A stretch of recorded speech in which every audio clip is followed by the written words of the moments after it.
ពុងជម្រាបសួរអ្នកទាំងអស់គ្នាខ្ញុំបាទ SG ថ្ងៃនេះយើងមកនិយាយបន្តទៅកាន់ Season 2 របស់សាច់រឿង Kengan Ashura បន្តទៀតតែមុននឹងចូលទៅកាន់វីដេអូមួយនេះទៅគ្នាយើងកុំភ្លេចជួយចុច like ឲ្យម្នាក់មួយផងណាបើសិនជាបានធ្វើរួចហើយដើម្បីកុំឲ្យខាតពេលយូរតោះយើងចាប់ផ្ដើមសាច់រឿង Season 2 បានចាប់ផ្ដើមឡើងជាមួយនឹង E-My Cosmo ដោយសារតែការពីប្រកួតលើកមុនគាត់មានរបួសខ្លាំងពេកអញ្ចឹងទៅ manager គាត់បានមកប្រាប់គាត់ថាគេចង់ធ្វើការផ្លាស់ប្ដូរ fighter ជំនួស E-My Cosmo ក៏ប៉ុន្តែ E-My Cosmo ក៏អត់ពេញចិត្តនោះទេគឺគាត់ចង់វាយអ្នកទាំងអស់គ្នាអញ្ចឹងទៅគឺគាត់អត់បដិសេធតែយើងក៏អត់ទាន់ដឹងថាមានរឿងអីកើតឡើងចំពោះ E-My Cosmo ដែរយើងក៏លេចមកកាន់ Ashura ដែរវិញដោយសារតែការពី Season 1 បានវាយគ្នាជាមួយនឹង Ina បានដែលធ្វើឲ្យគាត់មានរបួសខ្លាំងមែនទែនហើយអញ្ចឹងទៅនៅក្នុង Season 2 នេះក៏បានទទួលការព្យាបាលចាក់មកចូលពីសំណាក់គ្រួសារ Kure គឺជាក្រាស់របស់គាត់អ្នកទាំងអស់គ្នា Karura ហើយលោកតានៃគ្រួសារ Kure ក៏បានមកមើល Ashura ផងដែរគាត់ក៏បានប្រាប់ថាមូលហេតុដែលគាត់ព្យាបាល Ashura ហ្នឹងគឺដោយសារតែចៅស្រីគាត់ស្រឡាញ់ Ashura អញ្ចឹងហើយគាត់មិនអត់អនាគតចៅភាសាគាត់ស្លាប់ងាយៗទេហើយគាត់ក៏បានលើកទឹកចិត្តឲ្យគេហ្នឹងយកឈ្នះនៅរ៉ោនបន្តអញ្ចឹងណាហើយចៅស្រីរបស់គាត់ Karura នេះវិញនាងក៏បានប្រាប់ Ashura ថាឲ្យគាត់ជាល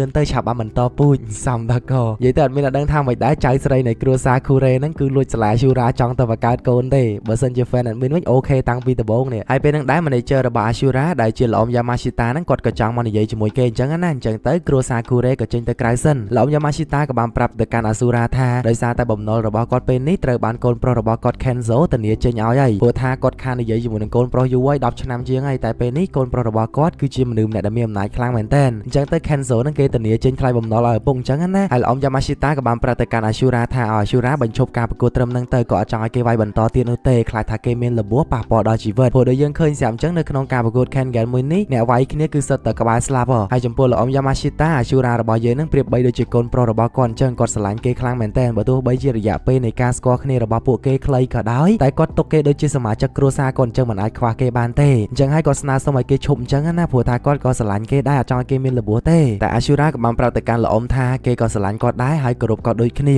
ាគោរពគាត់ជាចាស់ទុំសម្រាប់គេក៏ប៉ុន្តែក្នុងការប្រកួតមួយនេះ Ashura របស់យើងមិនអាចបោះបង់បានឡើយឲ្យគាត់ទុកចិត្តគេទៅគេនឹងយកជ័យជំនះមកឲ្យគាត់មិនឲ្យបរាជ័យម្ដងណាឡើយទៅពេលនឹងដែរការប្រកួតជុំទី2ក៏បានចូលមកដល់ដែលគូបន្ទាប់នេះគឺជាគូរបស់ Ashura ត្រូវប៉ះគ្នាជាមួយនឹង E-My Cosmo ហើយកន្លែងហ្នឹងសាច់រឿងក៏បានបញ្ជាក់ប្រាប់យើងដែរថាមុនហ្នឹង E-My Cosmo មិនត្រូវបាន manager របស់គាត់ចង់ដូរចេញក៏ប៉ុន្តែគាត់មានជំរើសមួយគឺវាយគ្នាជាមួយនឹងអ្នកដែលចង់ដូរមួយគាត់អញ្ចឹងណាបើសិនជាវាយឈ្នះគឺ E-My Cosmo ហ្នឹងគាត់ធ្វើការប្រកួតបន្តហើយឥឡូវនេះគឺ E-My Cosmo គាត់បានឈរនៅលើទីលានប្រកួតដែលមានន័យថាគាត់យកឈ្នះទៅលើដៃគូដែលត្រូវដូរជាមួយនឹងគាត់បានហើយ Ashura នៅពេលដែលលឺអញ្ចឹងភ្លាមគាត់ពិតជារំភើបសម្រាប់ E-My Cosmo មែនទែនដែលគេតស៊ូដើម្បីបង្ហាញពីឆន្ទៈរបស់ខ្លួនឯងអញ្ចឹងណាមុនការប្រកួតចាប់ផ្ដើមពួកគេទាំងពីរអ្នកក៏បានចាប់ដៃគ្នាមួយដើម្បីបង្ហាញអំពីការគោរពហើយគាត់ដឹកចាប់ដៃហើយភ្លាមពួកគេក៏មាត់គ្នាយកតែម្ដង Ashura ចូលទៅដាក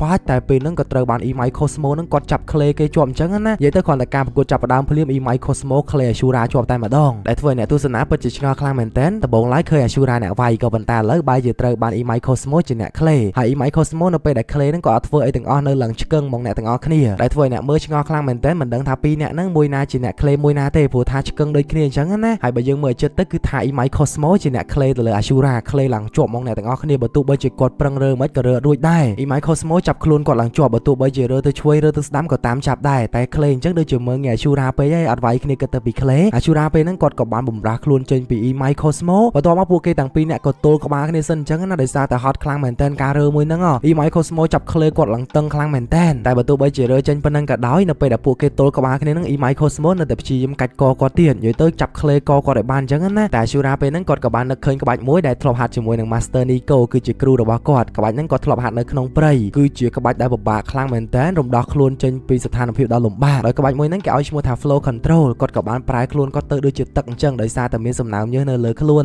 ដែលធ្វើឲ្យ E-My Cosmo ពេលនេះគឺចាប់ខ្លួនគាត់បានទេល្អិលខ្លាំងមែនទែនបន្ទាប់មកគាត់ក៏បានប្រើក្បាច់បំលាស់ខ្លួនដែលវាយគ្នាជាមួយនឹង Ina បាកាពីវគ្គមុនដែលឲ្យឈ្មោះថា Flash Fire ក្បាច់មួយហ្នឹងគឺបំលាស់ខ្លួនលឿនខ្លាំងមែនទែនអ្នកទាំងអស់គ្នាដើម្បីវាយប្រហារទៅកាន់ E-My Cosmo វិញពេលហ្នឹងមានឱកាសល្អ Ashura ក៏បានចាប់កាច់ក Cosmo ពីលើខ្លួនគាត់បំរុងនឹងធាក់បំបាក់ឆ្អឹងខ្នងគេចោលអញ្ចឹងណាតែសំណាងអត់ល្អទេពេលហ្នឹងក៏ត្រូវបាន E-My Cosmo កាច់បំបាក់កូនដៃគាត់ចោលវិញដែលធ្វើឲ្យគាត់ប្រឡែង E-My Cosmo ពេលហ្នឹងទៅតែចំពោះ Ashura របស់យើងនៅពេលដែលត្រូវបាន E-My Cosmo កាច់អញ្ចឹងដូចដឹងអញ្ចឹងអាប៉ែហ្នឹងទៅត្រូវរបួសខ្លាំងហើយគឺដូចខ្មោចចូលអញ្ចឹងអ្នកទាំងអស់គ្នាពេលហ្នឹង Ashura ក៏បានរត់ចូលទៅចាប់ក្លេ E-My Cosmo វិញមាត់យ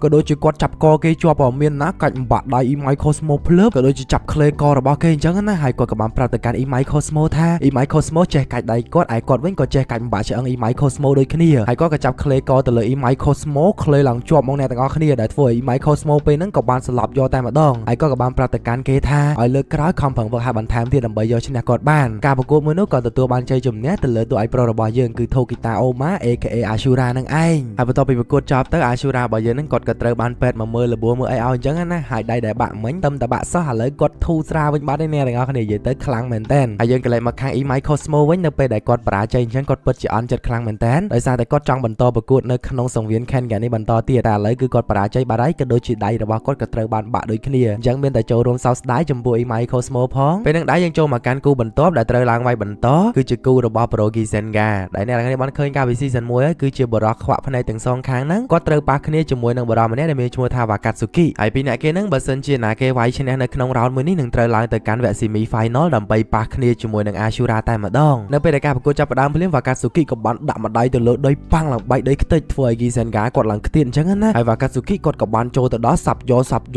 កដាក់យកទៅលើ Gizenga ហ្មងតែ Gizenga វិញគាត់បានត្រឹមតែកិច្ចតែប៉ុណ្ណោះតែនៅពេលដែល Gizenga កំពុងតែកិច្ចនឹងហាក់បីដូចជាភ្នែករបស់គាត់មើលឃើញអញ្ចឹងគាត់មើលឃើញអំពីចំណុចថ្លោះថ្លុយរបស់ Wakatsuki មួយដែលគាត់ចង់វាយទៅកាន់កន្លែងហ្នឹងតែមិនទាន់បានវាយផងក៏ត្រូវបាន Wakatsuki នឹងដាក់ម្ដាយប៉ាំងឡើងប៉ើងខ្ទប់មកអ្នកទាំងអស់គ្នាតែនៅពេលដែលស៊ីម្ដាយអញ្ចឹងហើយងើបឡើងវិញ Gizenga ក៏បានដាក់ទៅលើ Wakatsuki ទៀតអញ្ចឹងណាលើកនេះមិនវាយតែម្ខាងទេចលោឆ្វេងវាយស្ដាំតែសំណាងរបស់គាត់អត់ទាន់មានទេ Wakatsuki ក៏បានចាប់ក្បាលគាត់ជាប់ហើយក្លេយកតែម្ដងអ្នកទាំងអស់គ្នាយើងក៏បានដឹងថា Wakatsuki នឹងក្បាច់ពិសេសរបស់គាត់គឺក្លេហើយដៃរបស់គាត់គឺខ្លាំងមែនតើដែលមានធ្លាប់ប្រាប់ម្ដងហើយកាលពី Season 1នឹងដៃរបស់គាត់គឺជា grip strength ដូចទៅនឹង Sikorsky ក្នុងរឿង Baki ដែរអ្នកទាំងអស់គ្នាកម្លាំងដៃចុចរបស់គាត់ខ្លាំងមែនតើហ្មងនៅពេលដែលគាត់ចុចក្លេក្បាលរបស់ Gizenga អញ្ចឹងធ្វើឲ្យ Gizenga ពិបាកក្នុងការរើខ្លួនមែនតើតែ Gizenga ពេលហ្នឹងហាក់បីដូចជាគាត់ចេះជាមួយនឹងក្បាច់គុណចិនក្បាច់ចុចជីបចគាត់ក៏បានមាត់ Wakatsuki ម្ដាយប៉ាំងដែលធ្វើឲ្យគេប្រឡែងគាត់ពេលហ្នឹងទៅហើយការប្រកួតរបស់អ្នកទាំងពីរពេលហ្នឹងក៏បានមាត់គ្នាទៅមាត់គ្នាមកអញ្ចឹងណាពេលហ្នឹង Gizenga ក៏មានឱកាសល្អយកដៃទៅចាក់ក Wakatsuki យកតែម្ដងដែលធ្វើឲ្យ Wakatsuki ពេលហ្នឹងចុកចាប់ខ្លាំងមែនតើហើយយើងក៏បានដឹងថាតាមពិតទៅអបិ Gizenga ពេលនេះគឺគាត់មើលឃើញក៏ប៉ុន្តែមើលឃើញក្នុងទម្រង់ដូចជា X-ray អញ្ចឹងណាព្រោះថាមុនពេលដែលគាត់ឡើងប្រកួតហ្នឹង manager របស់គាត់បានផ្លាស់ប្ដូរជាមួយនឹងបច្ចេកវិទ្យា AI ថ្មីបង្កប់ទៅក្នុងភ្នែករបស់គាត់ដែលជំនួសឲ្យគាត់បានមើលឃើញជាមួយនឹងរូបភាពដូចជា X-ray អញ្ចឹងដែលហេតុនេះហើយបានជាគាត់ចាក់ករបស់ Wakatsuki ត្រូវអ្នកទាំងអស់គ្នាដែលមានន័យថាគាត់លែងខ្វាក់ដូចជាការពីឡើងវាយលើកមុនទៀតហើយអញ្ចឹងទៅគឺមិនអាចវាយគាត់ងាយៗបានទេ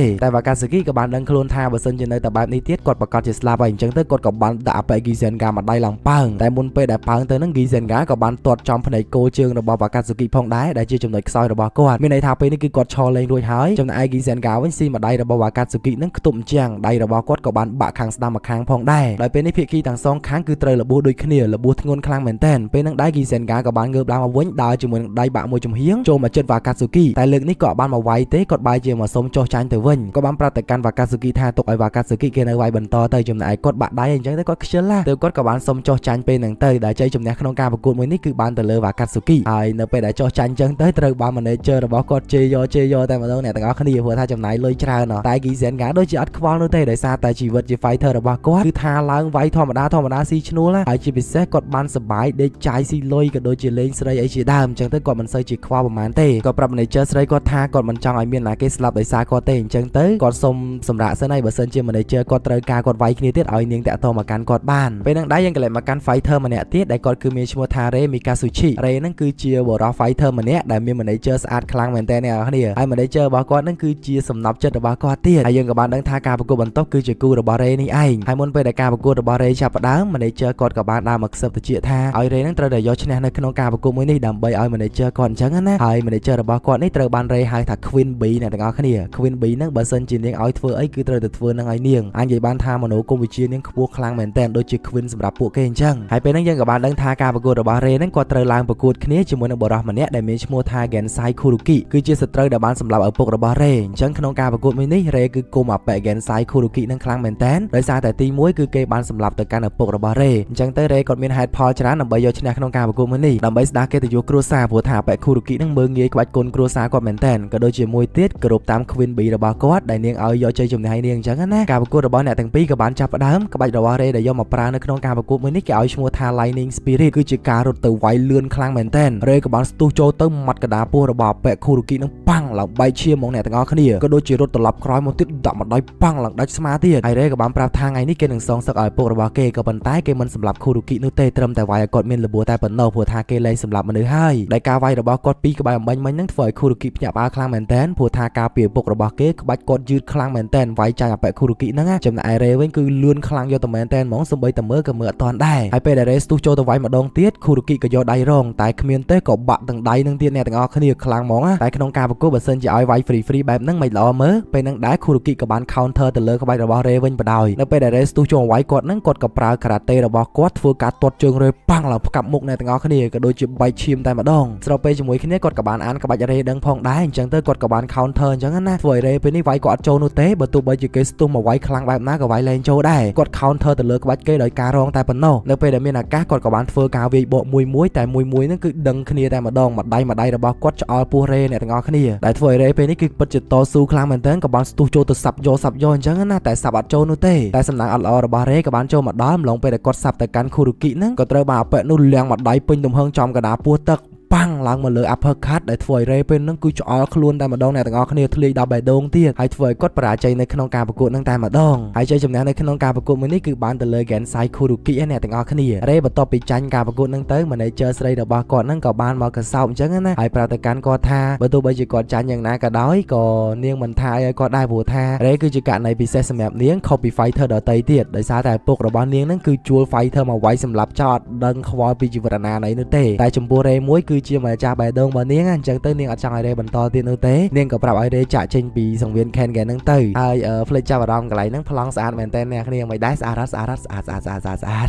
ហើយ admin ក៏សុំ slash សាច់រឿងរបស់យើងធ្វើនឹងសិនទៅចាំយើងជួបគ្នានៅក្នុងវគ្គក្រោយបន្តទៀតចាំមើលថាតើតួឯកប្រុសរបស់យើងគេអាចវាយឈ្នះនៅក្នុងការប្រកួត semi final បានដែរឬយ៉ាងណាយើងចាំមើលទាំងអស់គ្នាអញ្ចឹងមុននឹងចប់វីដេអូមួយនេះទៅគ្នាយើងកុំភ្លេចជួយចុច like ឲ្យមានម្នាក់មួយផងជាចុងក្រោយអរគុណមែនតើសម្រាប់ការតាមដានទស្សនាពីដើមដល់ចប់ជូនពរអ្នកគ្នាសុខភាពល្អសំណាងល្អនិងរកទទួលទីមានបានពីចំណុចនេះខ្ញុំបាទ SG សូមអរគុណនិងសូមគោរពលាបាយបាយពុំជម្រាបសួរអ្នកទាំងអស់គ្នាខ្ញុំបាទ SG ថ្ងៃនេះយើងមកបន្តសាច់រឿង Kengan Ashura យើងបន្តទៀតតែមុននឹងចូលទៅកាន់ភាគមួយនេះទៅគ្នាយើងកុំភ្លេចចុច like ឲ្យមានម្នាក់មួយផងណាហើយនិងចុច subscribe ផងចិត្តបាន 100k ហើយបើសិនជាបានធ្វើរួចហើយដើម្បីកុំឲ្យខាតពេលយូរតោះយើងចាប់ផ្ដើមនៅក្នុងវគ្គនេះយើងមកនិយាយអំពី Fang ដែលជា fighter របស់ Master Katahara បន្តិចទៅដោយសារតែការពីប្រកួតមុនគឺគេធ្វើអត់សូវបានល្អអញ្ចឹង Master Katahara ដែលជាមេរបស់គេហ្នឹងក៏បញ្ជូនជាមួយនឹង fighter ម្នាក់ទៀតឲ្យមកប្រកួតជាមួយនឹងគេមួយស្មើដូចជាការពី Imai Cosmo អញ្ចឹងអ្នកទាំងអស់គ្នាបើសិនជាធ្វើអត់បានល្អទេយកម្នាក់ទៀតមកឲ្យវាយជាមួយបើសិនជាណាគេឈ្នះបានឲ្យឡើងប្រកួតអញ្ចឹងណាហើយពេលហ្នឹងយើងក៏បានឃើញថា Master Katahara ដែលជា chairman ហ្នឹងនិយាយគ្នាជាមួយនឹង Nogi ដែលជាមេរបស់តួឯកប្រុសយើងអ្នកគ្នាគ្រាន់តែក្នុងការប្រកួតនេះគេចែកភាគហ៊ុនឲ្យហើយអញ្ចឹងមិនមែនជាកូនចៅរបស់គាត់ទេដែលយើងបានដឹងថាការប្រកួតបន្ទាប់នេះគឺជាការប្រកួតរបស់កូនចៅ Nogi ត្រូវប៉ះគ្នាជាមួយនឹង Fang ហើយអ្នកដែលឡើងប្រកួតតំណាងឲ្យក្រុមហ៊ុន Nogi គឺជា Sen Hatsumi គឺជាអបិមួយធ្លាប់វាយគ្នាមួយតួឯកប្រុសរបស់យើងកាលពី season 1ពេលហ្នឹង Sen Hatsumi ក៏បានហៅ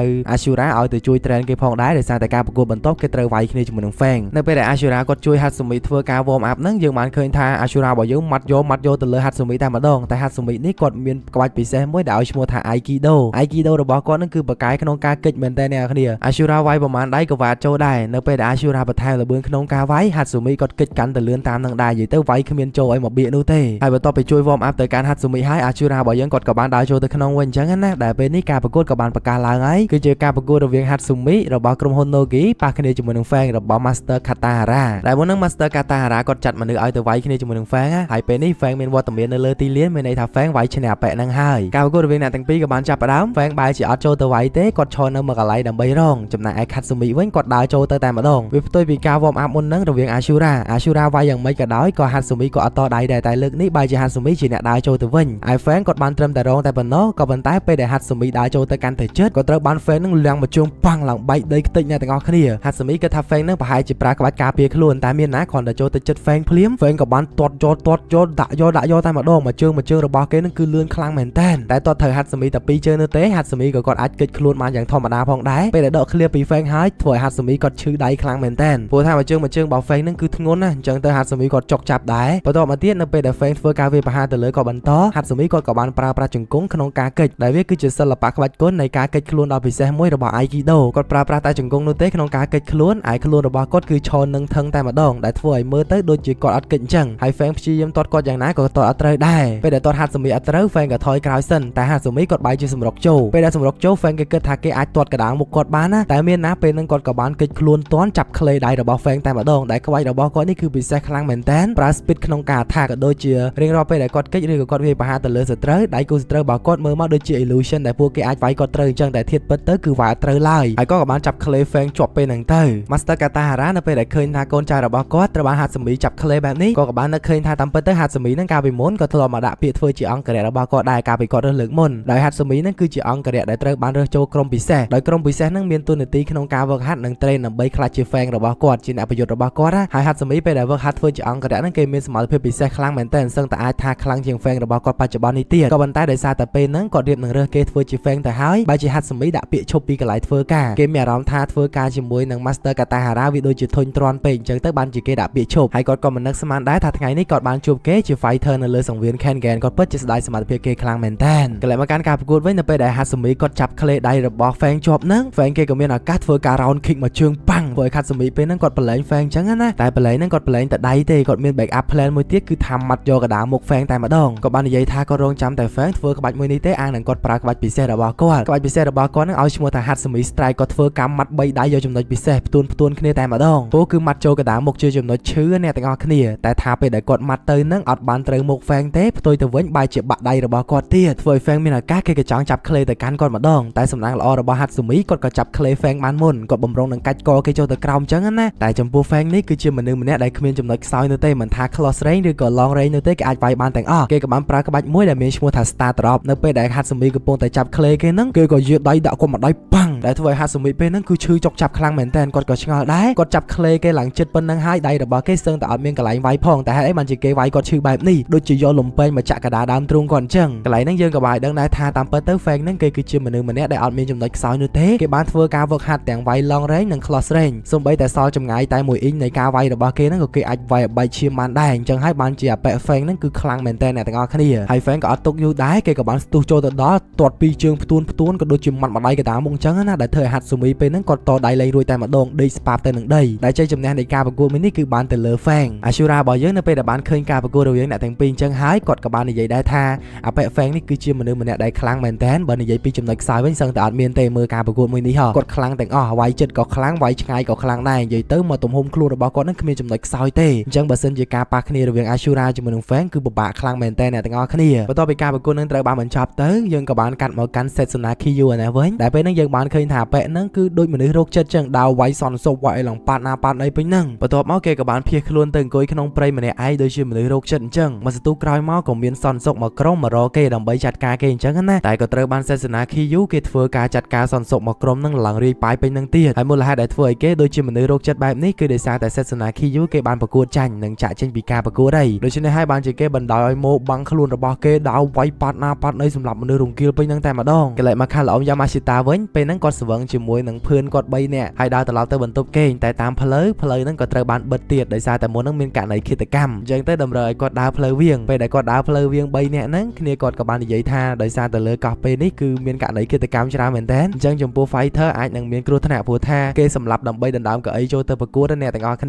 លឺអញ្ចឹងហើយល្អយ៉ាម៉ាស៊ីតាគាត់ក៏ឲ្យ2នាក់ហ្នឹងទៅបន្ទប់មុនទៅគាត់ត្រឡប់ទៅរកអាស៊ូរ៉ាសិនដើម្បីប្រាប់គេអំពីដំណឹងមួយហ្នឹងតែពេលដែលត្រឡប់ទៅវិញផ្លូវក៏ត្រូវបានបិទទៀតគាត់ក៏សម្រេចចិត្តដើរផ្លូវវាងតែពេលដែលដើរផ្លូវវាងហ្នឹងគាត់ក៏វង្វេងនៅក្នុងព្រៃអញ្ចឹងណាមកសន្ទុះក្រោយមកគាត់ក៏បានជួបជាមួយនឹង Setsuna Kyu ពេលដែល Setsuna Kyu ចេញមកឃើញគាត់អញ្ចឹងគេក៏បានសម្ដែងសម្ដាជាមួយនឹងគាត់ក៏ដូចជាសួរថាពេលនេះអាស៊ូរ៉ានៅកន្លែងណាដោយសារតែឥឡូវហ្នឹងគឺកំពុងតែមានមនុស្សតាមសម្រាប់អាស៊ូរ៉ាអ្នកទាំងអស់គ្នាអញ្ចឹងទៅគេចង់ទៅជួបអាស៊ូរ៉ាដើម្បីឲ្យភៀសខ្លួនចេញពីកោះហ្នឹងផងដែរដែលលោកអ៊ំ Kazuo ហ្នឹងក៏អត់ដឹងទេថាបេ Setsuna Kyu ហ្នឹងស្គាល់អាស៊ូរ៉ាតាំងពីកាល Setsuna Kyu ក៏បានប្រាប់ទៅកាន់លោកអ៊ំ Yamashita ថាគេបានស្គាល់អាស៊ូរ៉ាតាំងពីនៅក្មេងៗណោះកាលនោះគឺនៅក្នុងតំបន់របស់គេមានការសម្លាប់រង្គាលក៏ដូចជាមនុស្សទាំងអស់ត្រូវបានគេខ្វះពវៀនខ្វះគ្រឿងក្នុងយកទៅលក់អញ្ចឹងណាចំណែកឯ Setsuna Kyu ក៏ជាជនរងគ្រោះម្នាក់ដែរប៊ីនឹងត្រូវបានគេសម្លាប់ទៅហើយក៏លេចវត្តមានអាស៊ូរ៉ាចូលមកជួយសង្គ្រោះគេហើយអាស៊ូរ៉ាក៏បានសម្លាប់ទៅកាន់មនុស្សដែលធ្វើបាបគេនឹងសម្លាប់ឡើងរង្គាលពេញនឹងមើលទៅដូចជាមនុស្សព្រៃផ្សៃម្នាក់អញ្ចឹងនៅពេលដែលឃើញវត្តមានអាស៊ូរ៉ាមកជួយគេបែបនេះហើយ Setsuna Kyu ក៏បានចាត់ទុកថាអាស៊ូរ៉ានឹងគឺជាព្រះរបស់គេអ្នកទាំងអស់គ្នាតែចំពោះអាស៊ូរ៉ាវិញអត់បានខ្វល់ពី Setsuna Kyu ទេគ្រាន់តែមកជួយគេហើយក៏ត្រឡប់ទៅវិញបាត់ទៅចាប់តាំងពីថ្ងៃហ្នឹងមក Setsuna Kyu គេបានដើររកអាស៊ូរ៉ាគ្រប់ គ្រប់កន្លែងតែម្ដងព្រោះថាអាស៊ូរ៉ាដូចជាព្រះរបស់គេអញ្ចឹងបានជួយសង្គ្រោះគេម្ដងទៀតក៏ប៉ុន្តែពេលដែលគេរកឃើញអាស៊ូរ៉ាហើយមានរឿងដ៏ខកចិត្តមួយដែលគេនឹកស្មានមិនដល់ព្រោះថាព្រះរបស់គេនឹងត្រូវបានមនុស្សម្នាក់ធ្វើការគ្រប់គ្រងនិងព្យាយាមបង្ហាត់ក្បាច់គុណគៀបសង្កត់ទៅលើព្រះរបស់គេខ្លាំងមែនទែនហើយអ្នកដែលគៀបសង្កត់នឹងគឺជានីកូថូគីតាត្រូវជាគ្រូរបស់អាស៊ូរ៉ាគ្នាយើងក៏ប៉ុន្តែចំពោះសាសនាឃីយូគេអត់បានគិតថាម្នាក់នឹងជាគ្រូទេគេគិតថាម្នាក់នឹងជាជនដែលធ្វើបាប idol គេជាព្រះរបស់គេអញ្ចឹងណាគេពិតជាចង់សម្លាប់ទៅកាន់នីកូថូគីតាមែនទែនហើយឥឡូវនេះមូលហេតុដែលគេចង់រកជាមួយនឹងអាស៊ូរ៉ាគឺចង់ប្រាប់ថានីកូថូគីតានឹងតាមមករកអាស៊ូរ៉ាទៀតហើយគាត់តាមមកចង់សម្លាប់ពួកគេក៏ដូចជាចង់ឲ្យពួកគេបរាជ័យនៅក្នុងការប្រកួតគ្រប់រ៉ោនតែម្ដងទៅពេលដែលគេនិយាយអញ្ចឹងចប់គេក៏បានកលែកទៅឃើញថាល្អអ៊ំខាស៊ូអូនឹងគឺជានីកូថូគីតាគេក៏ចង់ទៅសម្លាប់ល្អអ៊ំខាស៊ូអូចោលតែម្ដងតែសំណាងល្អអាស៊ូរ៉ារបស់យើងគាត់ក៏មកដល់តាន់ពេលវេលាដែលមានន័យថាពេលនេះអបិសេសនាឃីយូនឹងដូចជាមនុស្សរោគចិត្តអញ្ចឹងនិយាយអីមកបែកវល់ពេញហ្នឹងគេមើលឃើញថាគេក៏ជានីកូថូគីតាដែរមូលហេតុនេះហើយបានជាគេដើរសម្លាប់សន្តិសុខសម្លាប់អីពេញហ្នឹងគ្នាយើងនៅពេលដែលឃើញអាស៊ូរ៉ាភ្លាមគេក៏បានប្រាប់អាស៊ូរ៉ាថាឲ្យរត់ទៅនីកូថូគីតាកំពុងតែមកតាមគេហើយនីកូថូគីតានឹងអត់ចង់ឲ្យអាស៊ូរ៉ាវាយគ្នាជាមួយនឹងសេសនាឃីយូលើសង្វៀនទេមូលហេតុនេះហើយបានជាសេសនាឃីយូគេវាយចាញ់អ្នកទាំងអស់គ្នាដោយសារតែសេសនាឃីយូនឹងគេចង់វាយគ្នាជាមួយនឹងអាស៊ូរ៉ាលើសង្វៀនមានមនុស្សមើលមានអីអធិកអធមតែពេលនេះគេបរាជ័យបាត់ហើយគេបន្ទោសកំហុសទាំងអស់ហ្នឹងទៅលើនីកូថូគីតាហើយស្របពេលជាមួយគ្នាដោយសារតែមើលឃើញល្អអ៊ំខាស៊ូអូជានីកូថូគីតាគេក៏ចង់ចូលទៅសម្លាប់គាត់ចោលតែអាស៊ូរ៉ាក៏បានការពារគាត់វាយគ្នាជាមួយនឹងសេសនាឃីយូពេលហ្នឹងតែម្ដងហើយក្បាច់គុណដែលពួកគេវាយគ្នាហ្នឹងគឺដូចគ្នាតែម្ដងអ្នកទាំងអស់គ្នាអត់មានខុសអីមកបៀកទេទៅពេលហ្នឹងអបិសេសនាឃីយូវាក៏បានបញ្យល់ថាតាមពិតទៅក្បាច់គុណរបស់ថូគីតាជាមួយនឹងគេគឺរៀនមកពីគ្រូតែមួយហើយមូលហេតុដែលគេតាមរកទូឲ្យប្រុសរបស់យើងហ្នឹងគឺដោយសារតែចង់ឲ្យគាត់ធ្វើឲ្យវិញ្ញាណខាងក្នុងរបស់គាត់នឹងងើបឡើងក្នុងការវាយគ្នាអត់ចង់ឲ្យគាត់ធ្វើជាមនុស្សធម្មតាប្រើក្បាច់គុណធម្មតាទេ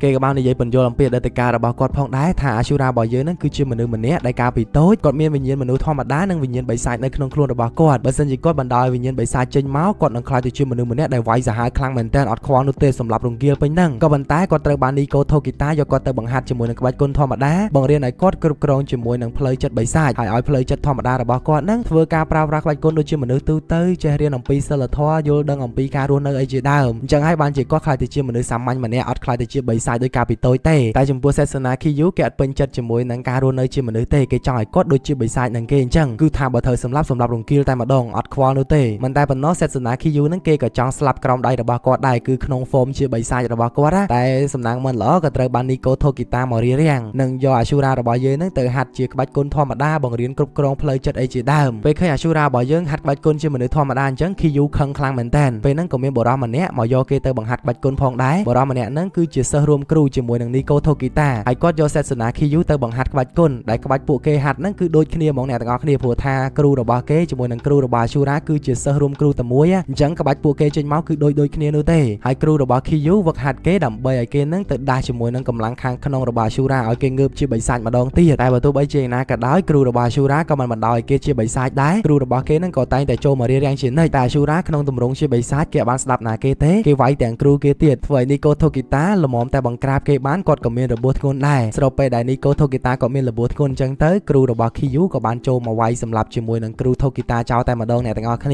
ាអញ្ចឹងហើយបានជាគ្រូរបស់គេស្លាប់នៅពេលដែលឮឃីយូនិយាយអញ្ចឹងអាស៊ូរ៉ាក៏បានដឹងដែរថាតាមពិតទៅនីកូថូគីតាគឺជាមនុស្សម្នាក់ដែលតែងតែព្យាយាមជួយសង្គ្រោះគាត់ក៏ដូចជាឲ្យគាត់ចេញពីពិភពបិសាចនិងរៀនគ្រប់គ្រងទៅលើរាងកាយធម្មតារបស់ខ្លួនវិញអញ្ចឹងអ្នកដែលខុសនៅក្នុងពេលនេះគឺជាសេសនាឃីយូទេជាមួយនឹងគ្រូរបស់គេនឹងឯងដែលតែងតែចង់អាស៊ូរ៉ារបស់យើងប្រែទៅជាទម្រង់បិសាចអាស៊ូរ៉ាវិញគាត់ស្ដាប់តាមនីកូថូគីតាគឺត្រូវតែម្ដងពោលគឺគាត់ធ្វើជាមនុស្សធម្មតាហាត់ក្បាច់គុណធម្មតានិងប្រើសមត្ថភាពរបស់គាត់ពិសេសអញ្ចឹងហើយគាត់នឹងមិនត្រឡប់ទៅកាន់ហ្វូមបិសាចម្ដងទៀតទេហើយក៏មិនចង់ស្ដាប់ពាក្យសម្ដីរបស់សេសនាឃីយូបន្តទៀតដែរហើយមិនដែរអ្នកគ្នាយល់ដែរឬទេកន្លែងដែលមាននិយាយហ្នឹងដោយសារតែសេសនាឃីយូហ្នឹងវារៀងបែកមិនយ៉ាងអ្នកគ្នានិយាយអត់ចង់យល់ដែរអត់មានព្យាយាមបញ្យល់ប៉ុណ្្នឹងឯងហើយអត់មានសុំ slash ត្រឹមហ្នឹងសិនទៅយើងចាំជួបគ្នានៅក្នុងវគ្គក្រោយបន្តទៀតបើសិនជាគ្នាយើងពេញចិត្តកុំភ្លេចចុច like ឲ្យមានម្នាក់មួយផងអញ្ចឹងពីចំណុចនេះខ្ញុំបាទ SG សូមអរគុណនិងសូមគោរពលាបាយបាយពុំជម្រាបសួរអ្នកទាំងអស់គ្នាខ្ញុំបាទ SG ថ្ងៃនេះយើងមកបន្តសាច់រឿង Kengan Ashura របស់យើងបន្តទៀតតែមុននឹងចូលទៅកាន់ភាគមួយនេះគ្នាយើងកុំភ្លេចជួយចុច like ឲ្យមានម្នាក់មួយផងណាបើបានធ្វើនេះហើយដើម្បីកុំឲ្យខាតពេលយូរតោះយើងចាប់ផ្ដើមនៅក្នុងវគ្គនេះយើងមកបន្តការវាយគ្នារវាង Ashura ជាមួយនឹងសេសនា Kiyu បន្តទៀត Kiyu ដោយសារតែគេបរាជ័យចេញពីសង្វៀន Kengan ហើយអញ្ចឹងការវាយគ្នាជាមួយនឹង Ashura លើកនេះគេចាប់ទុកថាគេកំពុងតែវាយលើសង្វៀនដែលពោពេញទៅដោយមនុស្សមើលជាច្រើនក៏ដូចជាមនុស្សម្នាកំពុងតែហូរមកកាន់គេការប្រកួតមួយនេះក៏បានចាប់ផ្ដើមភ្លាម Kiyu ក៏បានប្រើក្បាច់មួយដែលមានឈ្មោះថា Rakasha Palm ចូលទៅម៉ាត់យកជាមួយនឹង Ashura តែម្ដងតែចៃដន្យអីក្បាច់នេះពួកគេចេះទាំងពីរនាក់អញ្ចឹងការវាយគ្នាក៏បានប្រទីបន្ទងគ្នាទៅវិញទៅមកមានមកក៏ដូចជាក្បាច់ហ្នឹងគឺប្រើតែមួយនោះទេព្រោះចេញមកពីគ្រូតែមួយដូចគ្នាការវាយគ្នារបស់អ្នកទាំងពីរដាក់ទៅដាក់ម មកបាច់ល្អមើលខ្លាំងមែនតើមានទៅមានមកសងមកសាប់មកអញ្ចឹងណាតែក្នុងការប្រកួតមួយនេះគោលបំណងរបស់ KU សេសាណាគេចង់ឲ្យ Ashura នឹងប្រែក្លាយទៅជា Form Demon ហើយវាយសម្រាប់គេចោលតែម្ដងបើសិនជា Ashura អត់ទាន់ក្លាយជា Form Demon ទេគេនឹង Force Ashura វាយ Ashura រហូតតតែគាត់នឹងប្រែទៅជា Form បិសាចដែលគេចាប់ទុក Form បិសាចរបស់ Ashura ថាជាព្រះជាម្ចាស់អញ្ចឹងគេបានព្យាយាមវាយទៅកាន់ Ashura ឲ្យគាត់បញ្ចេញ Form Demon មកអញ្ចឹងណាតែ Ashura បើទោះបីជាយ៉ាងណាក៏ដោយក៏គាត់បញ្ចេញ Form នឹងមកទៀតដែរគាត់គោរពតាម Nico Tokita ដែលជាគ្រូរបស់គាត់ប្រើរាងកាយជាមនុស្សក្នុងការវាយយកជ័យជំនះ Ashura ក៏បានសាប់ទៅលើ KU ដាក់ទៅដាក់មកតែពេលហ្នឹង KU គេក៏មានក្បាច់ដល់ចម្លែកមួយដែលគេអាចមើលឃើញកាយវិការរបស់ Ashura ក្នុង slow motion អ្នកទាំងអស់គ្នាបើទោះបីជាពេលហ្នឹង Ashura ព្យាយាមវាយទៅកាន់គេយ៉ាងណាក៏គេអាចគេចផុតដែរស្របពេលដែល Ashura កំពុងតែម៉ាត់មកកាន់គេក្នុង slow motion គេបានឃើញចំណុចពិសេសរបស់ Ashura មួយបំរុងនឹងវាយបដាច់គាត់ចោលដើម្បីបញ្ចេញ Form Demon មកតែពេលដែលគេយាដៃវាយទៅប៉ាំងអ្នកដែលដួលហ្នឹងមិនមែនជា Ashura ទេគឺជាសេសាណា KU ដោយសារ Ashura ពេលហ្នឹងគាត់ប្រើក្បាច់ផ្ទុយជាមួយនឹងគេម៉ាត់គេមកដៃយកតែម្ដងនៅពេលដែលត្រូវ Ashura ម៉ាត់មកដៃដួលអញ្ចឹងហើយសេសាណា KU គេសប្បាយចិត្តខ្លាំងមែនតើគេគិតថា Ashura គាត់ប្រែទៅជា Form បិសាចហើយគេក៏ប្រាប់ឲ្យគាត់សម្លាប់គេមកព្រោះថាបើសិនជាគាត់នៅ Form បិសាចគាត់សម្លាប់គេទៅពេលដែលគេស្លាប់គេនឹងសប្បាយចិត្តជាមិនខានកើតជាខ្មោចក៏ខ្មោចសប្បាយចិត្តដែរតែជាក់ស្ដែង Ashura បានបញ្ចេញ Form Demon មកទេគាត់ដើរមកចិត្ត KU ឲ្យប្រាប់គេថាកុំសង្ឃឹមឲ្យសោះថាគាត់នឹងប្រើ Form នឹងម្ដងទៀតគាត់សន្យាជាមួយនឹង Nico ហើយថាគាត់មិនប្រើ Form Demon ទេរស់នៅធ្វើជាមនុស្សប្រើកម្លាំងជាមនុស្សគឺវាពិសេសបំផុតឃើញអញ្ចឹងភ្លាម KU គេអត់សប្បាយចិត្តទេព្រោះគេចង់ឲ្យ Ashura ប្រែជា Form បិសាចរបស់គាត់ព្រោះ Form បិសាចគាត់គេចាប់ទុកថាជាព្រះជាម្ចាស់អញ្ចឹងបើស្លាប់ក្រោមដៃព្រះជាម្ចាស់គេសប្បាយចិត្តខ្លាំងមែនតើតែ Ashura ក៏ប្រាប់គេថាគ្មានព្រះជាម្ចាស់សម្រាប់គេទៀតទេនេះគឺជា Ashura ក្នុងរាងកាយជាមនុស្សឲ្យសេសាណា KU បំភ្លេច Ashura ក្នុងរាងកាយ Demon ចោលទៅក៏ដូចជាឲ្យគេនឹងឈប់ស្អប់ជាមួយនឹង Nico Tokita បន្តទៀតដោយសារតែគ្រូរបស់គាត់ស្លាប់យូរឆ្នាំហើយអ្វីដែលគេមើលឃើញនៅក្នុងពេលនេះថាជា Nico Tokita គ្រាន់តែជាការសម័យរបស់គេតែប៉ុណ្ណោះនឹងឃើញពីសភាព KU ថាគេគឺជាមនុស្សដែលរោគចិត្តដូចជាសតិអារម្មណ៍អញ្ចឹងទៅ Ashura គាត់ក៏បានប្រើក្បាច់ពិសេសមួយវាយបំភ្លេចការចងចាំរបស់គេចោលតែម្ដងដាក់មកដៃប៉ាំងតែមិនបានសម្លាប់គេនោះទេគ្រាន់តែធ្វើឲ្យគេបាត់បង់ភាពភ័យខ្លាចក៏ដូចជាលែងសម័យអំពីរឿងអាក្រក់ៗតែប៉ុណ្ណោះទៅបន្ទាប់ពី KU គេដឹងខ្លួនឡើងវិញគេក៏បានបំភ្លេច Ashura ដែលជា God របស់គេនឹងហើយពោលគឺគេចាប់ផ្ដើមជីវិតថ្មីជាមនុស្សថ្មីម្ដងទៀតភ្លេចការចងចាំកន្លងមកអស់ហើយអ្នកទាំងអស់គ្នានៅពេលដែលវាយគ្នាជាមួយនឹង KU ចប់លោកអ៊ំ Yamashita ក៏មកប្រាប់ Ashura ថាពេលនេះគាត់មានរបួសខ្លាំងមែនតើអញ្ចឹងគាត់ចង់ឲ្យ Ashura ដកខ្លួនចេញពីការប្រកួតអញ្ចឹងណាតែ Ashura ក៏ប្រាប់គាត់ថាបើទោះបីជាយ៉ាងណាក៏ដោយក៏គាត់ដកខ្លួនដែរព្រោះគាត់ចង់ដឹងថាតើសមត្ថភាពរបស់គាត់ដែលរៀនជាមួយនឹងគ្រូ Nico Tokita នឹងខ្លាំងដល់កម្រិតណាគាត់ចង់យកសមត្ថភាពដែលគាត់បានរៀនទាំងអស់និងក្បាច់គុណដែលគ្រូគាត់បង្រៀនមកសាកនៅក្នុង tournament មួយនេះបើទោះបីជាគាត់ត្រូវស្លាប់ក៏ដោយក៏ប៉ុន្តែគាត់ចង់បញ្ជាក់អំពីភាពខ្លាំងរបស់គាត់អញ្ចឹងគឺគាត់មិនចោះចាញ់ទេបើទោះបីជាដើម្បីលុយដើម្បីអីគាត់ខ្វល់ដែរគឺដើម្បីតែក្បាច់គុណគាត់តែប៉ុណ្ណោះបន្ទាប់មក Ashura គាត់ក៏បានទៅព្យាបាលរបួសមួយសន្ទុះហើយដើរ warm up មកផ្លែទៅដើម្បីត្រៀមឡើងប្រកួតបន្ទាប់ពេលហ្នឹងដែរ Ashura គាត់ក៏បានជួបនិយាយគ្នាជាមួយនឹង Wakatsuki ដែល Wakatsuki ហ្នឹងក៏ជាសមាជិកនៃក្រុមហ៊ុន Nogi ផងដែរនិយាយទៅដល់ Ashura អញ្ចឹងអ្នកគ្នាក្រុមហ៊ុន Nogi ហ្នឹងជាអ្នក sponsor គេឡើងវាយដើម្បីក្រុមហ៊ុនហ្នឹងហើយបើសិនជាចាញ់ជាពាក់បំណុលគេដល់គ្នានឹងឯងពេលហ្នឹង Wakatsuki ក៏បាននិយាយប្រាប់ទៅកាន់ Ashura ថាការប្រកួតនៅក្នុង semi final ពេលនេះគឺមានការផ្លាស់ប្ដូរហើយពោលដោយសារតែក្រុមហ៊ុន Nogi ពេលនេះនៅសល់2ក្រុមក្នុងការប្រកួត semi final អញ្ចឹងគេមិនអាចឲ្យ semi final នេះក្រុមហ៊ុន Nogi ឡើងទៅដល់វគ្គផ្ដាច់ព្រាត់ចំនួន2ក្រុមហ្នឹងទេព្រោះបើសិនជាឡើងដល់វគ្គផ្ដាច់ព្រាត់ទាំង2ក្រុមមួយណាក៏ជា Nogi ជាអ្នកឈ្នះដែរដូច្នោះហើយគេតម្រូវឲ្យក្នុងការប្រកួត semi final នេះក្រុមហ៊ុន Nogi ត្រូវប៉ះគ្នាជាមួយនឹង Nogi អញ្ចឹងណាដែល Wakatsuki នឹងត្រូវប៉ះគ្នាជាមួយនឹង Ashura មានន័យថាម្នាក់ក្នុងចំណោមពួកគេទាំងពីរនឹងត្រូវស្លាប់ក្នុងវគ្គ semi final នេះក៏ប៉ុន្តែពួកគេក៏អត់អាចធ្វើអីបានដែរមានតែចាំមើលមេរបស់ពួកគេជាអ្នកសម្រេចទៅកន្លែងមកខាងលោកអ៊ំ Yamashita ណែវិញពេលនឹងដែរ Nogi ក៏បានហៅគាត់ទៅនិយាយគ្នាដោយ Nogi ប្រាប់ទៅកាន់លោកអ៊ំ Yamashita ថាឲ្យលោកអ៊ំ Yamashita នឹងដកខ្លួនចេញពីការប្រកួត semi final ទៅដើម្បីឲ្យ Wakatsuki គេឡើងទៅកាន់វគ្គ final ព្រោះថាបើសិនជាពួកគេវាយគ្នានៅក្នុងវគ្គ semi final នេះមកទៅចូលទៅដល់ final ពួកគេប្រកាសជាត្រូវរបួសខ្លាំងហើយវាយអត់កើតទេអញ្ចឹងមានតែដកខ្លួនទៅទុកកម្លាំងវាយនៅ final វិញតែលោកអ៊ំ Yamashita ក៏អត់យល់ព្រមនោះទេដោយសារតែ Ashura របស់យើងគេមានមហិច្ឆតាក្នុងការយកពៀនណាអញ្ចឹងទៅគាត់ចង់ឲ្យគេសាកក្បាច់គុណគេនៅលើឆាកហ្នឹងតែម្ដងបើទោះបីជា Nogi បខំយ៉ាងណាក៏គាត់មិនដកខ្លួនចេញដែរបន្ទាប់ពីហ្នឹងមកការប្រកួត semi final ក៏បានចូលមកដល់ caster ពេលនេះក៏បានប្រកាសឈ្មោះអ្នកត្រូវប្រកួតគឺ Ashura ត្រូវឡើងប៉ះគ្នាជាមួយនឹង Wakatsuki នៅពេលដែលការប្រកួតចាប់ផ្ដើមភ្លាម Wakatsuki ក៏បានលាងទៅកាន់ Ashura ប៉ាំងតែម្ដងនិយាយទៅក៏ដាក់យកគ្មាន Ashura តដៃបានទេហើយដោយសារតែយកដៃរងមុនហ្នឹងធ្វើ Ashura ពេលនេះដៃរបស់គាត់ស្ទឹងតែបាក់ហើយឡើងកម្រើកលែងចង់កើតហ្មងហើយពេលដែលឃើញថា Wakatsuki ខ្លាំងជាង Ashura អញ្ចឹង Nogi ក៏បាននិយាយជាមួយនឹង Yamashita ម្ដងទៀតដោយប្រាប់គាត់ថាបើសិនជាគាត់ដកខ្លួននៅក្នុងពេលនេះការប្រកួតប្រកាសជាចំណេញសម្រាប់ក្រុមហ៊ុន Nogi ជាងព្រោះបើសិនជា Ashura យកឈ្នះទៅលើ Wakatsuki ក្នុងវគ្គនេះក៏គាត់មានរបួសធ្ងន់ហើយឡើងទៅកាន់វគ្គផ្ដាច់ព្រាត់ប្រកាសណាស់ថាវាយអត់កើតទេតែយ៉ាងណាក៏ដោយ Yamashita គាត់នៅតែនិយាយថា no អញ្ចឹងទៅពេលហ្នឹង Nogi ក៏បានលើក topic មួយយកមកនិយាយប្រាប់គាត់ថាគាត់មិនចង់ឲ្យប្រវត្តិសាស្ត្រច្រំដាល់នោះទេដោយសារតែកាលពីជាង300ឆ្នាំមុនជីតាទូតរបស់គាត់នឹងមានក្រុមហ៊ុនឡើងវាយ Kengen មួយហើយមាន fighter របស់គាត់គឺខ្លាំងយកតែមែនតើហ្មង fighter របស់គាត់នឹងអាចរាប់បានថាជាអ្នកខ្លាំងជាងគេ បង្អស់ក្នុងសង្វៀន Kengan ដោយគាត់មានភ្នែកមុតក្នុងការមើលអំពីក្បាច់របស់សត្រូវនិងវាយខ្លាំងមែនទែនដោយ fighter របស់ជីតាទួតគាត់នោះគឺជាជីតាទួតរបស់លោកអ៊ំយ៉ាម៉ាស៊ីតានឹងឯងគឺជាខ្សែស្រឡាយតែមួយដោយជីតាទួតរបស់ពួកគេទាំងពីរនាក់គឺជា fighter និងតកែក៏ប៉ុន្តែពួកគេរាប់អានគ្នាជា best friend សម្លាញ់ល្អនឹងគ្នាតាំងពី300ឆ្នាំមុនមកម្លេះហើយនៅក្នុងការប្រកួតដោយសារតែភាពចង់ឈ្នះរបស់ជីតាទួតយ៉ាម៉ាស៊ីតានឹងហើយទើបធ្វើឲ្យគាត់បរាជ័យនៅក្នុងវគ្គ semi final និងស្លាប់បាត់បង់ជីវិតមិនអាចឡើងទៅកាន់វគ្គបន្តទៀតបានទេហើយមកទល់នឹងចំនួនរបស់គាត់នេះគាត់ក៏អត់ចង់ឲ្យប្រវត្តិសាស្ត្រច្រំដែរដោយការពីមុនដែរពោលគឺគាត់ចង់ឈ្នះនៅក្នុងសង្វៀន Kengan ខ្លាំងមែនទែនហើយគាត់បានស្វែងរកតកូល Yamashita ជាច្រើនចំនួនមកហើយទើបតែស្វែងរកឃើញនៅក្នុងចំនួននេះទេគឺជាលោកអ៊ំ Yamashita ដែលជាខ្សែស្រឡាយរបស់ fighter ពីមុនរបស់តាទួតគាត់អញ្ចឹងគាត់ក៏ឲ្យជំរឿមួយថាបើសិនជាលោកអ៊ំ Yamashita ព្រមចុះចាញ់នៅពេលដែលគាត់ឈ្នះបានកៅអីនៅក្នុងសង្វៀន Kengan ហើយគាត់នឹងឲ្យលោកអ៊ំ Yamashita ធ្វើជា vice president របស់គាត់ពោលគឺពួកគេទាំងពីរនាក់នឹងក្លាយជា best friend នឹងគ្នាដោយការពីចំនួនតាទួតអញ្ចឹងតែយ៉ាងណាក៏ដោយលោកអ៊ំ Yamashita គាត់សម្រេចចិត្តហើយថាអត់ចុះចាញ់ទេគាត់នឹងឲ្យ Ashura វាយរហូតព្រោះ Ashura គេចង់វាយគឺគាត់គោរពតាមការសម្រេចចិត្តរបស់ fighter គាត់យើងក៏លេចមកកាន់ការប្រកួតឯនេះវិញនៅពេលដែល Ashura ត្រូវលបួសធ្ងន់ Wakatsuki គាត់ចង់វាយផ្ដាច់ទៅលើ Ashura ចោលតែម្ដងដើម្បីឈ្នះការប្រកួតនៅពេលដែល Wakatsuki យឺតដៃមួយទំហឹងមកវាយ Ashura ហ្នឹង Ashura គេក៏បានប្រើក្បាច់ Nico style មួយដែលមានឈ្មោះថា Demon Slaughterer ក្បាច់មួយហ្នឹងមើលទៅដូចជា Ashura កំពុងតែរងអញ្ចឹងតែពេលដែល Wakatsuki ម៉ាត់គាត់មួយដៃប៉ាំង Ashura ក៏បានសងទៅកាន់គាត់មួយដៃដូចគ្នាដែលធ្វើឲ្យពួកគេទាំងពីរប៉ើងថយក្រោយនិងមានលបួសទាំងសងខាងតែម្ដងតែ Wakatsuki ដូចជាត្រូវធ្ងន់ជាង Ashura ទៀតព្រោះថាមួយដៃមិញហ្នឹងឡើងចង់ធ្លុះស្មា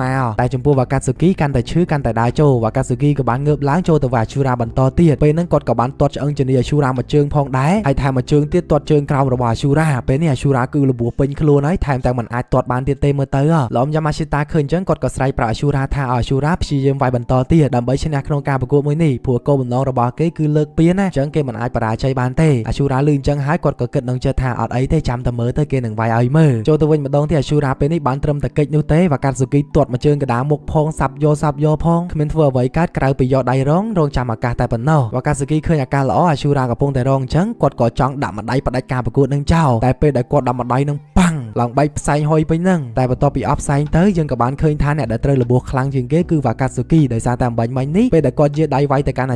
Ashura គេក៏បានគេចតន់អញ្ចឹងណានឹងបកមួយជើងសងវិញប៉ាំងធ្វើឲ្យគាត់ប៉ើងស្ទុយតែម្ដងលបួសគាត់ពេលនេះគឺដើរលេងរួចឲ្យអ្នកទាំងអស់គ្នាបានត្រឹមតែងើបមកប៉ាំងខ្ញៅបន្តការប្រកួតតែប៉ុណ្ណោះតែ Ashura ពេលនេះគាត់លែងទុកមុខឲ្យហើយ Ashura ក៏បានប្រហើយការប្រកួតហ្នឹងយកជ័យជំនះទៅលើ Wakatsuki តែម្ដងតែយើងអាចបានឃើញថា Ashura វាយរបៀបមិនទេព្រោះថាសាហាវខូខើខ្លាំងពេកសាច់រឿងគេដាក់ឲ្យមើលខ្លាចជាប់ដំ8បោបន្ទាប់ពីប្រកួតជាមួយនឹង Wakatsuki ចប់ទៅ Ashura គេក៏បានទៅពេទ្យដើម្បីរុំលបួសប៉ង់ស្មងអីអញ្ចឹងទៅ Ashura ក៏បានប្រាប់ពេទ្យថាអត់អីទេខ្វះតែមួយប្រកួតទៀតគឺគាត់បញ្ចប់ការប្រកួតនឹងបានហើយចំណែកគ្រូពេទ្យវិញគាត់ក៏បាននិយាយក្នុងចិត្តថាប្រហែលជាមិនកើតទេព្រោះថាលបួស Ashura ពេលនេះខ្ទាំក្នុងខ្លាំងមែនតើបើសិនជាបន្តមួយប្រកួតទៀតបើទោះបីជាគេឈ្នះឬក៏ចាញ់ក៏ដោយពេលនោះគេអាចនឹងខ្ទាំក្នុងស្លាប់ជាមិនខានតែចំពោះ Ashura កំពូលមនុស្សតែម្ដង I just don't care ប្រកួតមួយទៀតឈ្នះឬក៏ចាញ់ងាប់ឬក៏រស់ឲ្យតែបានប្រកួតដើម្បីបញ្ជាក់ថាក្បាច់គុណគ្រូគេខ្លាំងអញ្ចឹងណាពេលនឹងដែរយើងក៏លេចមកមើលវគ្គ semi final បន្តទៀតអ្នកដែលត្រូវឡើងប្រកួតបន្តគឺជាបុរសមុខតាន់ដែលប្រកួតកាលពីវគ្គមុនមានឈ្មោះថា Gensai Kuruki ដែលគាត់ត្រូវប៉ះគ្នាជាមួយនឹង Fang fighter របស់ Master Katahara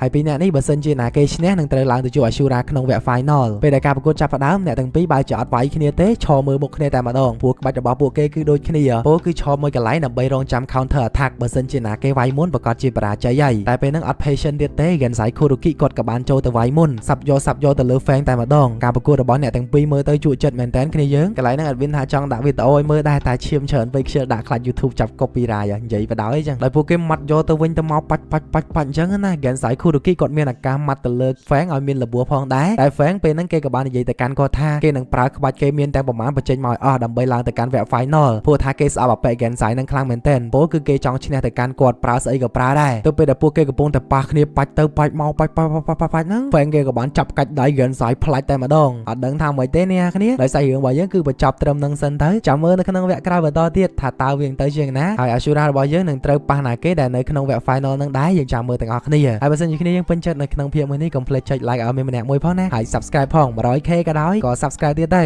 ៅហើយបើសិនជាអ្នកដែលអត់ចង់បានចូលក្រុម Telegram ទេកុំភ្លេចទៅ join ផងមាន link នៅក្នុង description ខាងក្រោម join លឿនៗនៅគ្នាយើងឃើញគេឆាតសប្បាយដល់ហើយអញ្ចឹងអត់មានតែប៉ុណ្្នឹងនេះទេជាចុងក្រោយខ្ញុំបាទ AG សូមអរគុណនិងសូមគោរពលាបាយបាយពុំជ្រាបសួរ សអ្នកទាំងអស់គ្នាខ្ញុំបាទ SG ថ្ងៃនេះយើងមកនិយាយបញ្ចប់នៃសាច់រឿង Kengan Ashura ក្នុង season 2 តែម្ដងតែមុននឹងចូលទៅកាន់វីដេអូមួយនេះទៅគ្នាយើងកុំភ្លេចចុច like ឲ្យមានម្នាក់មួយផងណាបើសិនជាបានធ្វើរួចហើយដើម្បីកុំឲ្យខាតពេលយូរតោះយើងចាប់ផ្ដើមនៅក្នុងវគ្គនេះយើងមកបន្តការវាយគ្នារវាង Gensai Kuruki ជាមួយនឹង Fang បន្តទៀតតែមុននឹងបន្តការវាយគ្នាយើងមកដឹងអំពីប្រវត្តិរបស់ Fang បន្តិចសិន Fang មុននឹងពេលដែលគេខ្លាចជា fighter របស់ Master Katahara គេធ្លាប់ត្រូវបាន Master Katahara យកទៅចម្រាញ់ជាមួយនឹងវិធីសាស្ត្រចិនដ៏ចម្លែកមួយដើម្បីចម្រាញ់យកអ្នកខ្លាំងវិធីសាស្ត្រមួយហ្នឹងគេឲ្យឈ្មោះថាយកក្អែប100ទៅដាក់ក្នុងក្អមពោលគឺបើសិនជាក្អែបណាមួយនៅសល់ជីវិតមានន័យថាក្អែបមួយក្បាលនោះគឺជាក្អែបដែលខ្លាំងហើយ Master Katahara គាត់ក៏បានឲ្យ fighter ចំនួន100នាក់ដែលមកចុះឈ្មោះធ្វើជា fighter របស់គាត់យកទៅខាំងខ្លួនពួកគេនៅក្នុងរូងភ្នំមួយឲ្យពួកគេវាយគ្នារហូតដល់តែស្លាប់រយៈពេល3ថ្ងៃក្រោយទើបគាត់ទៅបើកច្រកភ្នំនោះបើសិនជាណាគេនៅរស់ទើបអាចធ្វើជា fighter របស់គាត់បានហើយអ្នកដែលនៅរស់ចុងក្រោយគឺមានតែ Fang ម្នាក់តែប៉ុណ្ណោះទើបគាត់ក៏បានឲ្យ Fang ធ្វើជា fighter តំណាងឲ្យគាត់រយៈពេល200-300ម៉ាច់មកហើយក៏មិនដែលប្រកួតចាញ់នោះទេអញ្ចឹងនៅក្នុងការប្រកួតប៉ះជាមួយនឹង Gensai Kuruki នេះគាត់ក៏មានសង្ឃឹមយ៉ាងមុតមមក្នុងការយកឈ្នះផងដែរហើយការប្រកួតរបស់ពួកគេទាំងពីរក៏បានបន្តយ៉ាងស៊ីជម្រៅបន្តទៅមុខទៀតឃើញថាការពីវគ្គមុន Fang គេមានឱកាសវាយទៅលើ Kuruki ច្រើនដៃមែនតែ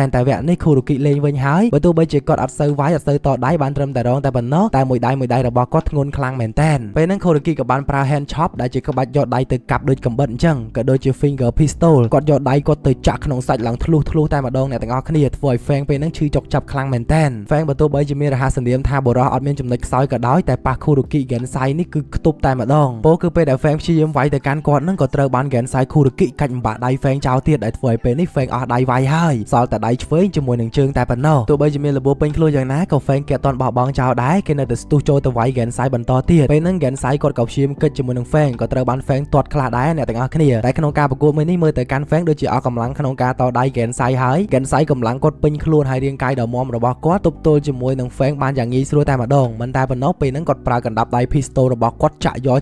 ក៏ដូចជាចូល super គាត់ម្ដាយចុងក្រោយប៉ាំងធ្ងន់ខ្លាំងមែនតើធ្វើឲ្យ Fang ពេលហ្នឹងគេស្លាប់នៅក្នុងការប្រកួតហ្នឹងតែម្ដងដែលជ័យជំនះពេលនេះគឺបានទៅលើ Gensai Kuruki ហើយជ័យជំនះរបស់ Gensai Kuruki ទៅលើ Fang នេះហើយមានន័យថាបន្ទាប់ពីហ្នឹងទៅ Master Katahara គាត់លែងមានតំណែងជា chairman ក្នុង Association Kengan ទៀតហើយព្រោះថាគាត់បានធ្លាក់អីណាអ្នកទាំងអស់គ្នាបរាជ័យក្នុងការប្រកួតអញ្ចឹងមានតែរងចាំមើលទេថាណាគេជាអ្នកឈ្នះក្នុងការប្រកួតមួយនេះដែលពួកគេនឹងអាចតែងតាំង chairman ថ្មីបន្តពីគាត់ហើយ Fang បន្ទាប់ពីគេបានបរាជ័យហើយគេក៏ដើរទៅសុំទោស Master របស់គេអញ្ចឹងណាតែ Katahara ក៏បានស្ដីបន្ទោសឲ្យ Fang ទេគ្រាន់តែប្រាប់ Fang ថាឲ្យគេហ្នឹង relax ទៅមិនបាច់ឲ្យគេមានអារម្មណ៍ថាតានតឹងអីទេព្រោះថាចំពោះ Gensai Kuruki នេះគាត់គឺជាគីឡូធ្ងន់ម្នាក់ដែលអាចនិយាយបានថាជាសេរីចាស់បើគិតពីក្បាច់គុណ Fang របស់គាត់ហ្នឹងគឺត្រឹមតែស្មើកូនសិស្សរបស់ Gensai Kuruki ម្នាក់តែប៉ុណ្ណោះអញ្ចឹងការបរាជ័យរបស់គេគឺវាត្រឹមត្រូវហើយមូលហេតុដែលគាត់ចង់បរាជ័យនឹងហៅអបិ Gensai មកនេះគឺដោយសារតែគាត់កាន់តំណែងជា chairman ច្រើនឆ្នាំអញ្ចឹងទៅគាត់ចង់បដូរពី chairman ទៅជាមនុស្សធម្មតាវិញនឹងឲ្យនរណាម្នាក់ដែលស័ក្តិសមមកបន្តតំណែងពីគាត់បន្ទាប់ពីការប្រកួតជាមួយនឹង Fang ត្រូវបានបញ្ចប់ទៅពេលនេះ Gensai Kuruki គាត់មានរយៈពេល30នាទីដើម្បីព្យាបាលរបួសនិងត្រូវឡើងប្រកួតនៅក្នុងរ៉ោនបន្ទាប់ជាវគ្គផ្ដាច់ព្រាត់ជាមួយនឹង Ashura របស់យើងហើយមុននឹងការប្រកួតចាប់ផ្ដើម Gensai Kuruki គាត់ក៏សុំទៅជួបនិយាយគ្នាជាមួយនឹង Ashura បន្តិចសិនពេលហ្នឹង Ashura ក៏ព្រមមកជួបគាត់ហើយគាត់ក៏បានប្រាប់ទៅកាន់ Ashura ថាគាត់មកជួបគេនៅក្នុងថ្ងៃនេះមុននឹងការប្រកួតចាប់ផ្ដើមដោយសារតែគាត់ខ្លាចថាពួកគេទាំងពីរនាក់គឺសុទ្ធតែមានរបួសធ្ងន់ដូចគ្នាអញ្ចឹងបើសិនជាឆ្លងកាត់វគ្គផ្ដាច់ព្រាត់ហើយអាចនឹងអត់មានជីវិតដើម្បីបន្តទៅថ្ងៃមុខទៀតទេអញ្ចឹងអ្វីដែលគាត់ចង់និយាយគឺគាត់នឹងនិយាយឲ្យហើយមុននឹងការប្រកួតចាប់ផ្ដើមដោយគាត់បានប្រាប់ទៅកាន់ Ashura ថារវាងគាត់ជាមួយនឹង Nico Tokita ដែលត្រូវជាគ្រូរបស់គេនិងជាម្ចាស់ក្បាច់គុណហ្នឹងគឺពួកគាត់ទាំងពីរនាក់ស្គាល់គ្នានិងគាត់ដឹងអំពីអាចកំបាំងជាច្រើននៅពីក្រោយក្បាច់គុណ Nico ដែល Ashura របស់យើងកំពុងតែប្រើនិយាយទៅក្បាច់ Nico style របស់ Ashura ហ្នឹងគាត់ដឹងទាំងអស់ហ្មងបើគេប្រើអីគាត់ដឹងដែរនិយាយទៅគាត់ចេះតិចនិចគាត់ចេះការពារខ្លួនអីហើយបើសិនជាវាយមួយគាត់ដូច waste of time អញ្ចឹងពេលហ្នឹងគាត់ក៏បាននិយាយអំពីសាច់រឿងនៃក្បាច់គុណ Nico style របស់ Ashura ផងដែរក៏បាននិយាយថាកាលពីដើមឡើយមានភូមិដែល Ashura កំពុងតែរស់នៅហ្នឹងគឺជាភូមិដេរឆានមួយដែលថាពោពេញទៅដោយមនុស្សកាប់សម្លាប់គ្នាជាច្រើនពេលហ្នឹងមានបរិសុទ្ធដែលខ្លាំងម្នាក់មានឈ្មោះថា Gao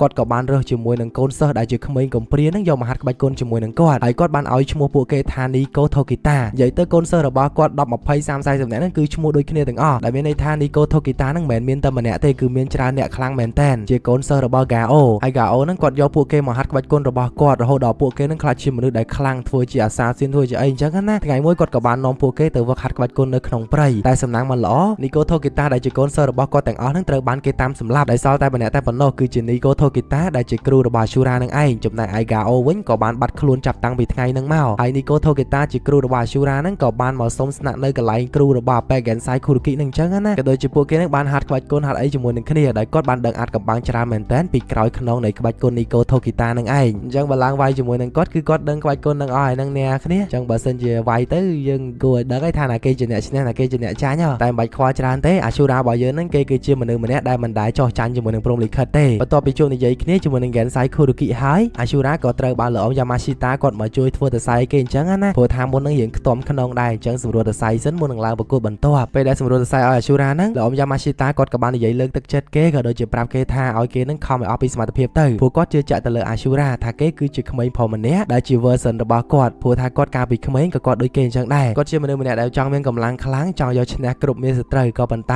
ែជាក់ស្ដែងខ្លួនកាយរបស់គាត់នឹងគឺវាខ្សោយខ្លាំងមែនទែនចំណែកអាឈូរ៉ាគឺជាមនុស្សម្នាក់ដែលមានរាងកាយមាំមួនហើយមិនដែលចោះចាញ់នឹងព្រំលិខិតទេហើយនិយាយបានថាអាឈូរ៉ាគឺជា version របស់គាត់ដែលគាត់ចង់បានអញ្ចឹងណាអញ្ចឹងអត់មានអីច្រើនទេបានត្រឹមតែលើកទឹកចិត្តគេឲ្យគេយកឈ្នះក្នុងការប្រកួតមួយនេះតែប៉ុណ្ណោះបន្ទាប់មកការប្រកួតរវាងអ្នកទាំងពីរក៏បានចាប់ផ្ដើមគណៈកម្មការក៏ហៅឈ្មោះ The Ashura ដែលជាអាស៊ូរ៉ារបស់យើងនឹងឡើងមកលើសង្វៀនក៏ដូចជា Gensai Kuruki ឲ្យពួកគេសម្រួលអេរិយាបថក៏ដូចជាស្ដាប់អំពីច្បាប់មួយចំនួននៃការប្រកួតវគ្គផ្ដាច់ព្រាត់ពោលក្នុងការប្រកួតផ្ដាច់ព្រាត់នេះគេមានច្បាប់កែប្រែមួយចំនួនគឺវាយមិនអាចដល់ស្លាប់ទេបើសិនជាមើលទៅណាគេរៀងខ្សោយអាញាកដានឹងបញ្ឈប់ការប្រកួតហើយមិនអាចឲ្យភាគីណាម្ខាងជាអ្នកស្លាប់បានឡើយបន្ទាប់មកការប្រកួតរវាងពួកគេទាំងពីរនាក់ក៏បានចាប់ផ្ដើមការប្រកួតភ្លាមអាឈូរ៉ារបស់យើងគេក៏បានបញ្ចេញជាមួយនឹង form មួយដែលឲ្យឈ្មោះថា flow control គឺការបំលាស់ទីលឿនខ្លាំងមែនទែនអ្នកទាំងអស់គ្នាគេធ្វើការបំលាស់ទីជុំវិញខ្លួន Gensai Kuruki នឹងព្យាយាមវាយទៅកាន់គាត់អញ្ចឹងណាតែវាយយ៉ាងណាក៏វាចូលដែរ Gensai Kuruki នឹងប្រកែករងខ្លាំងមែនទែនដែល Gensai Kuruki គាត់មើលទៅកាន់អាឈូរ៉ាពេលនេះកម្លាំងរបស់គេខ្សោយខ្លាំងមែនទែនហាក់បីដូចជាវាយមកអត់មានស៊ីបាយស៊ីអីសោះវាយអត់ឈឺមកណា Kuruki ឃើញអាការល្អលាងមកដៃប៉ាំងបីឈាមខ្ចាយតែវាយនឹងមានត្រូវអាឈូរ៉ាណាអាឈូរ៉ាក៏យកដៃគេមករងហើយខ្លួនអាឈូរ៉ាពេលនេះក៏ប្រែទៅជាក្រហមទៀតហើយដែលគេបានប្រើជាមួយនឹងក្បាច់មួយដែលឲ្យឈ្មោះថា Light Advent គឺជា form បិសាចរបស់គេឲ្យអ្នកទាំងអស់គ្នាគេប្រើប្រាស់ form បិសាចពាក់កណ្ដាលជាមួយនឹង Nico style ពាក់កណ្ដាលហើយយើងក៏ដឹងដែរថាមូលហេតុដែលគេប្រើក្បាច់នេះគឺដោយសារតែពាក់ Gensai Kuruki នឹងគេបានដឹងអំពីក្បាច់ Nico style ឲ្យហើយអញ្ចឹងអាឈូរ៉ារបស់យើងមានតែបង្ខំចិត្តប្រើជាមួយនឹង Light Advent តែប៉ុណ្ណោះក៏ប៉ុន្តែការដែលប្រើ Light Advent នឹងគឺប៉ះពាល់ជាមួយនឹងបេះដូងគេខ្លាំងមែនទែនដោយសារកាលណាដែលគេប្រើក្បាច់នឹងបេះដូងគេលោតញាប់គប់ជួនជាមួយនឹងរាងកាយរបស់គេពោពេញទៅដោយល្បឿនអញ្ចឹងទៀតវាអាចនឹងប៉ះពាល់ដល់អាយុជីវិតគេតែអាឈូរ៉ារបស់យើងអត់មានជំរឿសទៀតទេអត់ដឹងថាប្រើអីកើតទេមានតែប្រើក្បាច់នឹងឯងបើទោះបីជាដឹងថាការដែលប្រកួតមួយនេះចប់ទៅគេអាចនឹងប៉ះពាល់ដល់ជីវិតក៏ដោយក៏ប៉ុន្តែគេអត់មានជំរឿសឡើយពេលដែលចាប់ដៃ Gensai ជាប់គេក៏មានឱកាសក្នុងការតដៃទៅកាន់គាត់វិញក៏ដូចជាសាប់ចូលមុខគាត់ពីរបីដៃដែរតែ Gensai នឹងគឺជាមនុស្សម្នាក់ដែលតាន់មែនតើមើលទៅរាងកាយគាត់ទៅដឹងឲ្យធំហ្មងណាអ្នកគ្នាសាប់ចូលឡើងពីរបីដៃថែមពីរបីជង្គង់ឯហ្នឹងមើលទៅដូចជាអត់ឈឺសោះធម្មតាតែចំណែកអាឈូរ៉ាវិញស៊ីមួយដៃរបស់គាត់ឡើងប៉ើងចង់បាក់ឆ្អឹងឯហ្នឹងការប្រកួតបន្ទាប់ត្រូវបាន Gensai វាយសម្រុកមកការអាឈូរ៉ាវិញម្ដងតែពេលហ្នឹងអាឈូរ៉ាក៏ប្រើក្បាច់ bouncing របស់ Nico style ដែលរងស្របជាមួយនឹងទិសដៅដែលគេវាយមកធ្វើឲ្យការដែលគាត់វាយនោះគឺអត់ត្រូវអាឈូរ៉ាឈឺនោះទ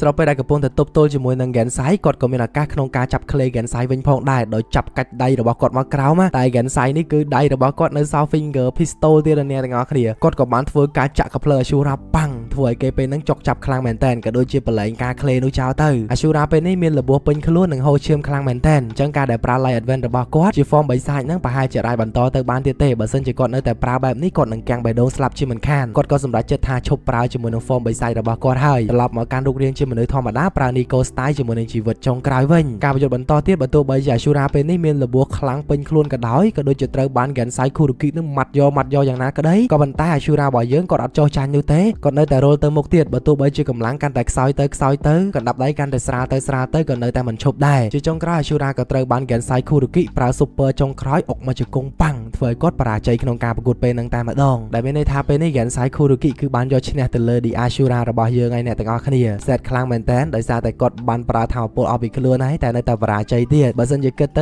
ៅពីកម្រិតរបស់ពួកគេទាំងពីរនាក់នៅឆ្ងាយគ្នាគ្រាន់បើដែរ Gensai Kuruki គឺកម្រិត Nico Tokita គឺជាគ្រូរបស់ Ashura អញ្ចឹងការប៉ះគ្នាមួយនេះគឺហាក់បីដូចជាអត់ស្មើភាពសម្រាប់ Ashura នោះទេតែមិនធ្វើនោះទេ Ashura របស់យើងគាត់បានតស៊ូមិនចោះចាញ់វាយដល់ចំណុចចុងក្រោយនៃខ្លួនរបស់គាត់បរាជ័យលើកនេះក៏ជាបរាជ័យមួយដែលនាំមកនូវកិត្តិយសធំធេងខ្លាំងមែនទែនសម្រាប់ Ashura របស់យើងបន្ទាប់ពីការប្រកួតត្រូវបានបញ្ចប់ទៅពេលនេះ manager របស់ Gensai Kuruki ក៏បានទៅជួបគ្នាជាមួយនឹង Nogi ដោយ manager Gensai Kuruki ហ្នឹងពេលដែលគាត់ឈ្នះគឺគាត់មានសិទ្ធិក្នុងការតែងតាំង chairman ណាអ្នកទាំងអស់គ្នាក៏ប៉ុន្តែដោយសារតែគាត់គឺជាមនុស្សម្នាក់ដែលចូលចិត្តរស់នៅឯករាជ្យហើយមកប្រកួតនេះគឺដោយសារតែ Gensai Kuruki ទទួលបានការអញ្ជើញពី chairman Katahara តែប៉ុណ្ណោះអញ្ចឹងក៏អត់ចង់ទទួលតំណែងជា chairman ស្អីទេគាត់ក៏បានបកគោលតំណែងនោះទៅឲ្យ Nogi ទៅព្រោះថា Nogi គាត់ចង់ធ្វើជា chairman ណាមួយឮដំណឹងថាបើសិនជា Nogi បរាជ័យក្នុងការប្រកួតនេះគាត់នឹងខ្សែធនជាមិនខានអញ្ចឹងគាត់គ្រាន់តែចង់ជួយសង្គ្រោះ Nogi តែប៉ុណ្ណោះកន្លែងមកខា Ashura របស់យើងបន្ទាប់ពីការប្រកួតត្រូវបានបញ្ចប់ពេលនេះគាត់ក៏រត់មកអង្គុយតែម្នាក់ឯងនៅពីមុខមាត់សមុទ្រដោយគាត់បាននិយាយជាមួយនឹង Nico Tokita ក្នុងការសមាសម័យរបស់គាត់ប្រាប់ទៅកាន់ Nico ថាគាត់បានខំអស់ពីសមត្ថភាពហើយមិនយូរមិនឆាប់នោះទេ Tokita របស់យើងនឹងបានទៅជួប Nico ហើយដោយពាក្យសម្ដីរបស់គាត់ហាក់បីដូចជាបង្កប់នៅខ្លឹមសារអ្វី មួយខ្ញុំក៏អត់ទាន់ដឹងដែរហើយឈូរ៉ានឹងគាត់ក៏បានអង្គុយនៅក្រោមដើមឈើមុខមាត់សមុទ្រនឹងឈៀលរហូតដល់តែយប់ជ្រៅទើបលោកអ៊ំយ៉ាម៉ាស៊ីតាមករកគេឃើញលោកអ៊ំយ៉ាម៉ាស៊ីតាក៏បានប្រាប់ទៅកាន់អាឈូរ៉ាថាបន្ទាប់ពីការប្រកួតនេះត្រូវបានបញ្ចប់ទៅពួកគេនឹងចាក់ចេញពីកោះមួយនេះហើយគាត់ក៏ប្រហែលជាមិនអាចធ្វើជា manager របស់អាឈូរ៉ាបន្តទៀតដែរចំណែកឯ fighter ដទៃទៀតពួកគេនឹងត្រូវត្រឡប់ទៅកាន់ផ្ទះរបស់ពួកគេរៀងខ្លួនរស់នៅជីវិតធម្មតាវិញគាត់ប្រកាសណាស់ថានឹងនឹកពេលវេលាដែលគាត់នៅជាមួយនឹងអាឈូរ៉ាជាមិនខានគាត់គ្រាន់តែសង្ឃឹមថាអាឈូរ៉ារបស់យើងបន្ទាប់ពីចប់ការប្រកួតនឹងទៅគេរស់នៅធម្មតាសប្បាយចិត្តទៅគឺគាត់អស់ចិត្តហើយ